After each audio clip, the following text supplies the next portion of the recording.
Uh, what's going on, guys? It's Braden Hickey again. This is our third article review, and the topic that my article is related to is our third test, which is the Planck test, which involves muscular endurance. So muscular endurance is the ability of a muscle to repeatedly exert force against resistance for an extended period of time.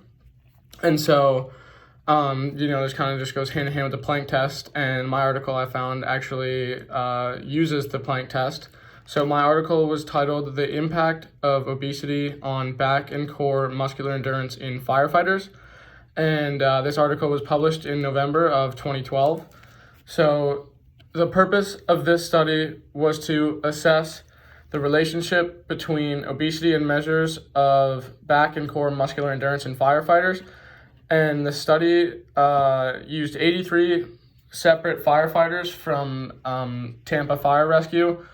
And what they did was initially they were screened over the phone with questions regarding health history and things like that, just to make sure that they were able to complete and participate in the study safely.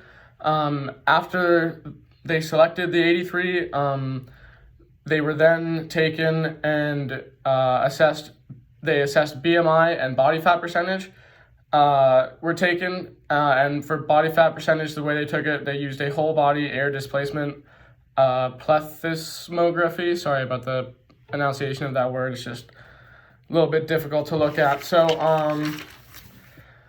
to test, after those numbers were taken, to test back and core muscular endurance, what they did was they used two separate tasks for back muscular endurance. They used the modified Bering-Sorensen test, which is essentially so your legs are locked into place horizontally, and your back is kind of your torso is kind of like hanging over the side of the machine. And what they have to do is they had to elevate their torso and keep it up for as long as they could. So until failure, they had to elevate their torso horizontally. And after that, they were given a 4-minute rest period before they had to complete the Planck test for core muscular endurance. And everyone knows or should know what the Planck test is. You're on your forearms and you're on your toes, and you elevate and just hold for as long as you can. So the results showed that obese firefighters, according to BMI, had poor back and core muscular endurance times compared to those that were non-obese. So essentially, the more obese the firefighters were, or even just obese at all, it significantly decreased their performance. And what they found was this is interesting, with a 1-point increase in BMI, so from maybe 28 to 29 BMI. So with a 1-point increase in BMI, back endurance decreased by an average of 2.9 seconds.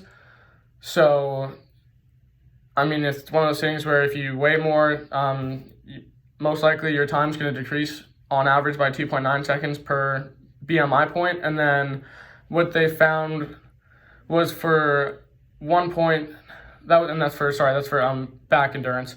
And then for 1 point BMI for core endurance, during the Planck test, the time decreased by 8.6 seconds, which is a pretty significant difference that I found. I think that's a pretty big, almost 10 seconds decrease because of weight. And then the last thing that they found is that, obviously based on the results, obesity has a significant negative impact on muscular endurance in back and core. So thank you guys for listening, and hopefully we'll have some good discussions on this topic later. Thanks.